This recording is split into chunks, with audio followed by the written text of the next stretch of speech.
Good evening and thank you for joining us for KREM News at 5 tonight. I'm Mark Hanrahan. Whitney has the evening off. We are starting tonight with a look at the weather. Today continued the hot temperatures from the weekend, but cool, wet weather is returning to the inland northwest. Let's get straight to meteorologist Michelle Boss with more on the forecast. Michelle? Yeah, we're going to get a taste of two seasons. Of course, today's weather with the 90s and even low 100s probably felt more like late July, early August, but may feel like October by the time we get to Wednesday. Satellite and radar showing quiet conditions across eastern Washington and North Idaho right now, but kind of a hint of what's to come. If you look on the west side out towards Bellingham, seeing a few lightning strikes there. We are looking at some stormy weather for tomorrow and Wednesday, and the potential for heavy rains. Flood watches are going into effect for Tuesday and Wednesday in those areas shaded in light green. That's north central and northeastern Washington and the Idaho Panhandle, where we could see in excess of 1 inch of rain when it's all said and done. Now, Spokane is not in this flood watch, but we could see some pretty good rains as well, and we certainly need the moisture. We are about 3 inches below average for rainfall for the year. All right, hot and dry though out there right now, mid 90s in Spokane, Coeur d'Alene, and Deer Park, and we're still seeing low 100s in Moses Lake and Othello, 102 in Lewiston, 102 in Walla Walla and Omak, a toasty 99 degrees. So that short-term forecast does keep it pretty warm through this evening. Skies will be clear this evening and overnight, but we'll start to see the storms moving in tomorrow afternoon. Not as hot tomorrow, mid 80s, and then the big cool down comes on Wednesday. Clouds, a few showers, breezy, and a high of only 67. All right, Michelle, thank you very much.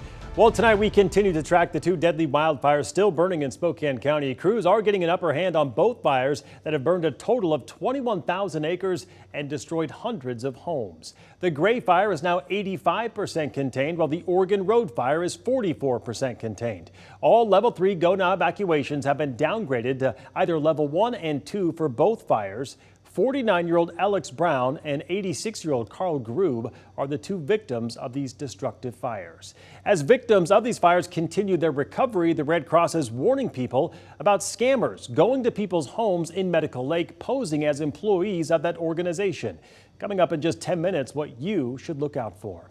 Meantime, across the state line, the Ridge Creek fire has been burning in Kootenai County for nearly a month now, and tonight we are learning that a firefighter was hurt while working that fire.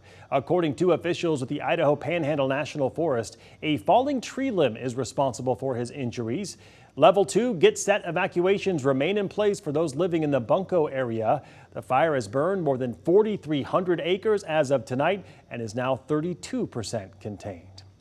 In other news this evening, a handful of West Valley school buildings are in desperate need of renovations. That's why the school board may be asking voters for a bond to pay for renovating or replacing 3 of its schools. KREM 2's Amanda Rowley is digging into the options the board is considering. She is joining us live in the studio tonight with details. Amanda? The school district's Community Facilities Advisory Committee spent the past year visiting each West Valley school building. They learned the condition of the buildings to determine what improvements are needed. That's how the committee identified 5 key projects. The projects include renovating or replacing Centennial Middle School, West Valley City School, and Spokane Valley High School, along with district-wide improvements.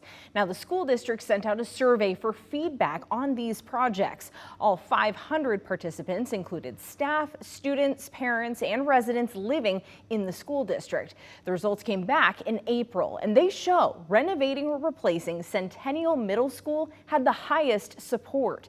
Returning kindergarten to neighborhoods and city school renovations followed. Now, to be clear, these 5 key projects are only recommendations by the committee for the school board to consider. The board is expected to decide in October if it will put the bond on the February 2024 ballot. If it does, it'll also need to determine which projects and for how much. Amanda Rowley, KREM 2 News. All right, Amanda, thank you very much. Happening in less than an hour, the Spokane City Council is expected to discuss several items that could impact how much you pay in taxes and utilities. First, the city is looking to extend its contract with a Seattle-based law firm that is helping the city with 2 lawsuits relating to officer-involved shootings. The city is currently in lawsuits with the estate of David Schaefer, a man killed by Spokane police after experiencing a mental health crisis while carrying a gun.